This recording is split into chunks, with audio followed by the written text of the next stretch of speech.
الجيش الملكي نهضة بركان اللي تعادلوا وعندهم 7 نقاط، وإلا ربحات الرجاء راه غتولي هي الأولى إن شاء الله.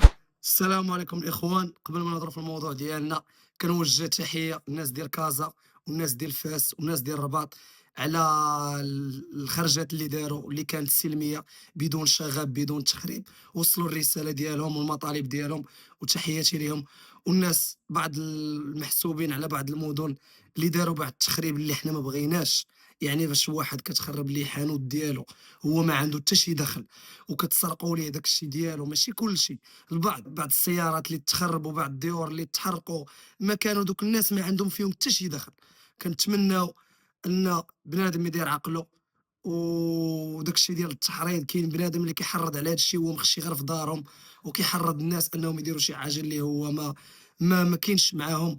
وداك السيد اللي تقطعت ليه رجلو في وجده، الله يدير ليه شي تاول ديال الخير، ونتمناو من المغاربه يوقفوا معاه من طنجة للقويرة. بالنسبة للموضوع اللي بغيت نهضر عليه اليوم هو الخصوم اللي عندنا في البطولة الوطنية، الجيش الملكي ونهضة بركان اللي تعادلوا وعندهم 7 نقاط، وإلا ربحات الرجاء راه غتولي هي الأولى إن شاء الله. وهذه حاجة زوينة أننا غادي منافسين على البطولة والخصوم ديالنا كيتعثروا، وهذه مزيانة لينا. خاص الرجاء نهار الجمعة إن شاء الله يكونوا واجدين، الجمهور راه حاضر، الناس قطعتوا وراقيكم، سيروا بكل حذر وبكل سلميه وبعدوا على الصداع وبعدوا على المشاكل. الهدف ديالنا هو نشجعوا الرجاء ونوصلوا الرساله ديالنا، ونتمنوا ان شاء الله يكون خير، حتى واحد ما يوقع ليه شي مشكل.